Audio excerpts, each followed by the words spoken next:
হিষ্ট্ৰীৰ 181 question number তলৰ বাক্যবোৰ পৰ্যালোচনা কৰা। অপশ্যন নম্বৰ এ, প্ৰথম জৈন পৰিষদ পাটলিপুত্ৰৰ স্থলবাহুৱে আহ্বান কৰিছিল। দ্বিতীয়তে জৈন পৰিষদৰ বৈশালীত অনুষ্ঠিত হৈছিল।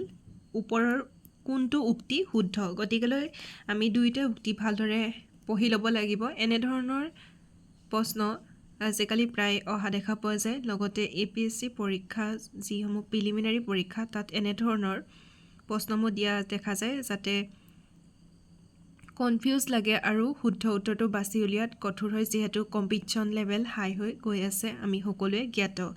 আৰু এনেধৰণৰ প্ৰশ্ন উত্তৰবোৰ এতিয়া বৰ্তমান সময়ত আছাম পুলিচ, ABUB, SI সকলো ধৰণৰ পৰীক্ষাত দেখা পোৱা গৈছে। গতিকেলৈ ওপৰৰ কোনটো উক্তি শুদ্ধ বুলি কওঁতে আমি এতিয়া দুইটা উক্তি ভালদৰে পঢ়ি লৈ option only 1, B only 2, option C both 1 and 2, option D none of these। গতিকেলৈ আমি এতিয়া চাব লাগিব কোনটো শুদ্ধ। Answer only A। খ্ৰীষ্টপূৰ্বৰ 3য় শতিকাৰ আৰম্ভণিতে দিগম্বৰসকলৰ নেতা স্থলবাহুৱে পাটলিপুত্ৰৰ প্ৰথম জৈন পৰিষদৰ আহ্বান কৰিছিল। ইয়াৰ ফলস্বৰূপে পূৰ্বে হেৰাই যোৱা গ্ৰন্থসমূহৰ ঠাইত দ্বাদশ অংশ বা অংগ নামৰ সাহিত্যৰ সংকলনৰ প্ৰস্তুত কৰা হয়। দ্বিতীয়খন জৈন পৰিষদ 5ম শতিকাৰ দেৱৰ্ষি কাশ্যপৰ অধ্যক্ষতাত বল্লীভিত অনুষ্ঠিত হৈছিল। এই পৰিষদে দ্বাদশ অংশৰ নামত জৈন সাহিত্যৰ চূড়ান্ত সংকলনখিনি সম্পূৰ্ণ কৰা হয়। পৰৱৰ্তী প্ৰশ্নৰ দিশে আমি আগবাঢ়িছোঁ। 182 তৃতীয় বৌদ্ধ পৰিষদ অনুষ্ঠিত হয়। শুদ্ধ উত্তৰ ৰজা অশোকৰ অধীনত পাটলিপুত্ৰত তৃতীয় বৌদ্ধ পৰিষদ অনুষ্ঠিত হয়। কুৱেশ্যন নম্বৰ 183 জৈন ধৰ্মৰ পবিত্ৰ গ্ৰন্থখন কি? শুদ্ধ উত্তৰ আগম। মষ্ট ইম্পৰ্টেণ্ট কুৱেশ্যন, কিয়নো আমি সঘনে পৰীক্ষাসমূহত আহি থকা দেখা পাওঁ যে বুদ্ধিষ্ট ধৰ্মৰ গ্ৰন্থখনৰ নাম কি? সেয়া হৈছে ত্ৰিপিটক। গতিকেলৈ এইবাৰ মষ্ট ইম্পৰ্টেণ্ট কুৱেশ্যন হ'ব জৈন ধৰ্মৰ পবিত্ৰ গ্ৰন্থখন কি? আগম। সকলোৱে মনত ৰাখিব। জৈন ধৰ্ম আগম, পাৰ্চী ধৰ্মৰ জেন্দ্ৰ আইভেষ্টা, বৌদ্ধ ধৰ্মৰ ত্ৰিপিটক আৰু হিন্দু ধৰ্মৰ শ্ৰীমদ ভাগৱত গীতা। কুৱেশ্যন নম্বৰ 184 মগধসকলৰ প্ৰথম ৰাজধানী কি আছিল? শুদ্ধ উত্তৰ গিৰিব্ৰজ। মগধ ৰাজ্যৰ মূল অংশ বৰ্তমানৰ বিহাৰৰ অঞ্চলৰ গংগা নদীৰ দক্ষিণ পাৰত অৱস্থিত। ইয়াৰ প্ৰথম ৰাজধানী ৰাজগৃহ আছিল বৰ্তমানৰ ৰাজগিৰি অঞ্চলত। কুৱেশ্যন নম্বৰ 185 খ্ৰীষ্টপূৰ্ব 6ষ্ঠ শতিকাৰ কেইটামান মহাজনপদ আছিল? শুদ্ধ উত্তৰ 16টা। আনুষংগিক দিশ ভগৱান গৌতম বুদ্ধৰ জীৱনকালত খ্ৰীষ্টপূৰ্ব 7ম আৰু 8ম শতিকাৰত আৰম্ভণিতে 16খন মহাশক্তিৰ মহাজনপদ আছিল। এইবোৰ হ'ল কাশী, কুশল, অংশ, মগধ, বৃজি বা বৰ্জি, মল্ল বা মালৱ, চেদ্দি, বচ্চ, কুৰু, পাঞ্চাল, মৌৰ্য, সুৰসেন, অস্মক, অৱন্তী, গান্ধাৰ আৰু কম্বোজ। খ্ৰীষ্টপূৰ্ব শতিকাৰ মগধ আছিল আটাইতকৈ শক্তিশালী ৰাষ্ট্ৰ। পৰৱৰ্তী প্ৰশ্ন 186 কোনখন জৈন গ্ৰন্থৰ 16জন মহাপদৰ বৰ্ণনা কৰা হৈছে? শুদ্ধ উত্তৰ অংগুত্তৰ নিকায়। আনুষংগিক দিশ অংগুত্তৰ নিকায় মহাবস্তু বৌদ্ধ গ্ৰন্থ, ভাগৱতী সূত্ৰ, জৈন গ্ৰন্থ 16 মহাজনপদত উল্লেখ কৰা হৈছে। অংগুত্তৰা নিকায়ত গান্ধাৰ আৰু কম্বোজৰ কথা উল্লেখ কৰা আছে। পৰৱৰ্তী প্ৰশ্ন 187 উদয়ন আছিল ডেছ মহাজনপদৰ শাসক?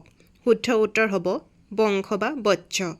গৌতম বুদ্ধৰ সমসাময়িক উদয়ন আছিল ভাৰতৰ বৈশ্য সাম্ৰাজ্যৰ ৰজা।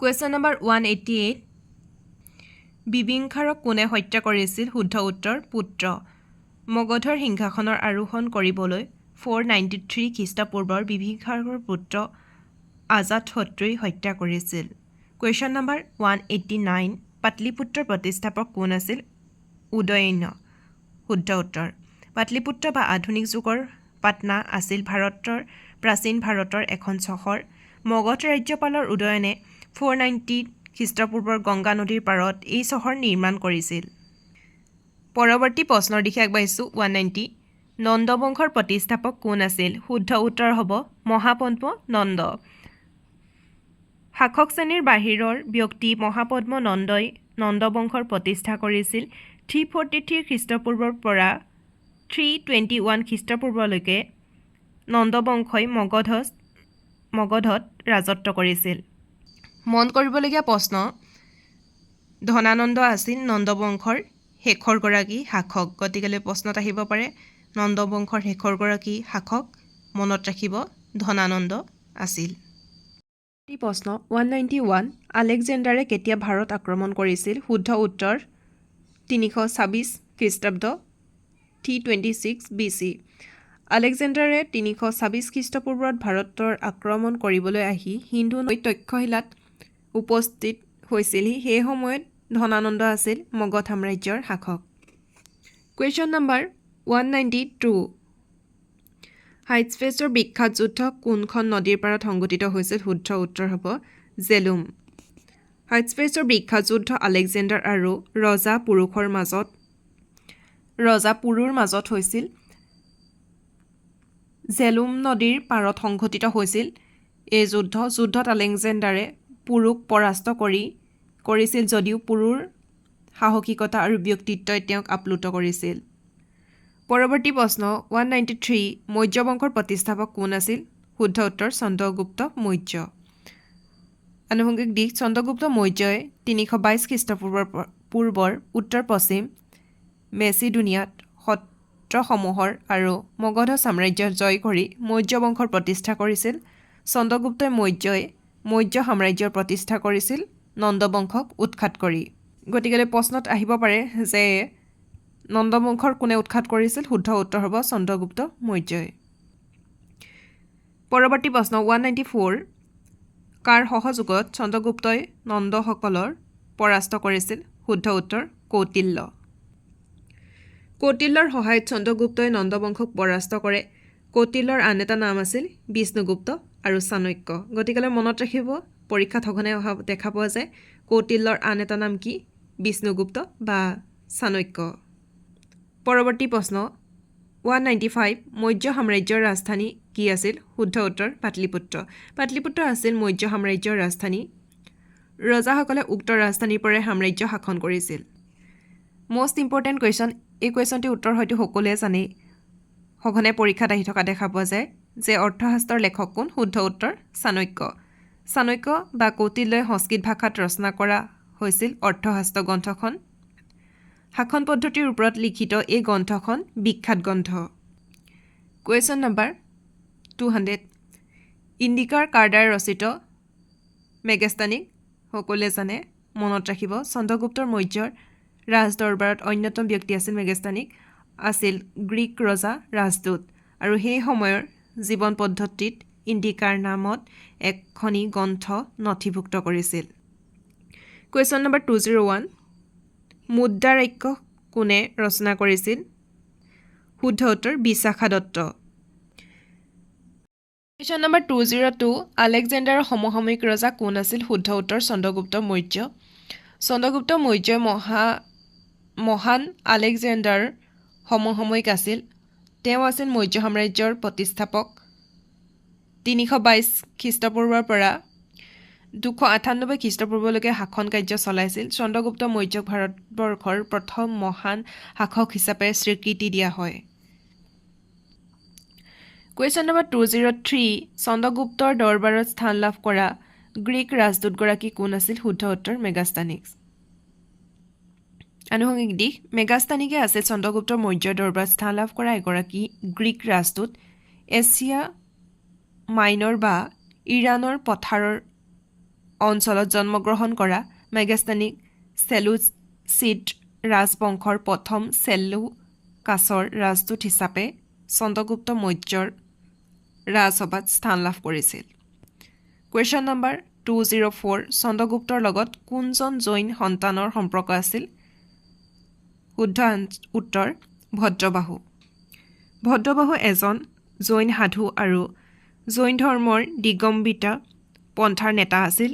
তেওঁ চন্দ্ৰগুপ্ত মৌৰ্যৰ আধ্যাত্মিক গুৰু আছিল আৰু তেওঁৰ প্ৰভাৱত চন্দ্ৰগুপ্ত মৌৰ্যই পৰৱৰ্তী সময়ত সিংহাসনৰ পৰিত্যাগ কৰি জৈন সন্ন্যাসীৰূপে জীৱন যাপন কৰিছিল। আজি আমি মডাৰ্ণ ইতিহাসৰ আধুনিক ইতিহাসৰ আমি ইমানখিনি প্ৰশ্ন আলোচনা কৰিলোঁ। পৰৱৰ্তী ভিডিঅ'ত আমি আৰু বিস্তৃতভাৱে আলোচনা কৰিম। আৰু যদি ভিডিঅ'সমূহ চাই ভাল পাইছে তেতিয়াহ'লে please like comment share and subscribe কৰি দিব আৰু লগতে লগৰ বন্ধু বান্ধৱীসকলৰ লগত শ্বেয়াৰ কৰিব যাতে তেওঁলোকেও পঢ়ি উপকাৰ লাভ কৰে। আজিলৈ আহিছোঁ, ধন্যবাদ। আনুষংগিক দিশ বিশাখা দত্তই ৰচনা কৰা এইখন বিখ্যাত সংস্কৃত নাটক হ'ল মুদ্ৰাৰাক্ষস। ইয়াত কৌটিল্যৰ সহায়ত চন্দ্ৰগুপ্তই শাসনলৈ অহা কাহিনী বৰ্ণনা কৰা হৈছে। কুৱেশ্যন নম্বৰ 202 আলেকজেণ্ডাৰৰ সমসাময়িক ৰজা কোন আছিল? শুদ্ধ উত্তৰ চন্দ্ৰগুপ্ত মৌৰ্য। চন্দ্ৰগুপ্ত মৌৰ্য মহান আলেকজেণ্ডাৰ সমসাময়িক আছিল। তেওঁ আছিল মৌৰ্য সাম্ৰাজ্যৰ প্ৰতিষ্ঠাপক।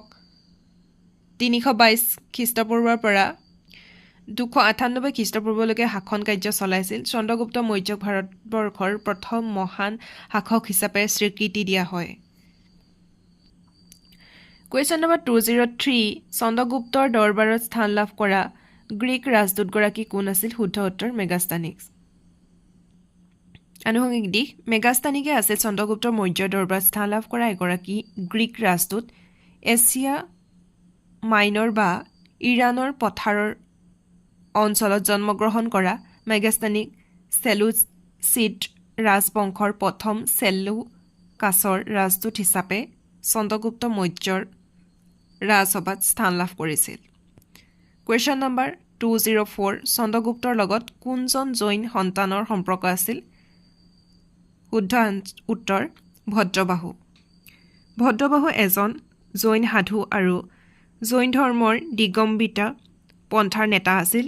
তেওঁ চন্দ্ৰগুপ্ত মৌৰ্যৰ আধ্যাত্মিক গুৰু আছিল আৰু তেওঁৰ প্ৰভাৱত চন্দ্ৰগুপ্ত মৌৰ্যই পৰৱৰ্তী সময়ত সিংহাসনৰ পৰিত্যাগ কৰি জৈন সন্ন্যাসীৰূপে জীৱন যাপন কৰিছিল। আজি আমি মডাৰ্ণ ইতিহাসৰ আধুনিক ইতিহাসৰ আমি ইমানখিনি প্ৰশ্ন আলোচনা কৰিলোঁ। পৰৱৰ্তী ভিডিঅ'ত আমি আৰু বিস্তৃতভাৱে আলোচনা কৰিম। আৰু যদি ভিডিঅ'সমূহ চাই ভাল পাইছে তেতিয়াহ'লে please like comment share and subscribe কৰি দিব আৰু লগতে লগৰ বন্ধু বান্ধৱীসকলৰ লগত শ্বেয়াৰ কৰিব যাতে তেওঁলোকেও পঢ়ি উপকাৰ লাভ কৰে। আজিলৈ আহিছোঁ, ধন্যবাদ।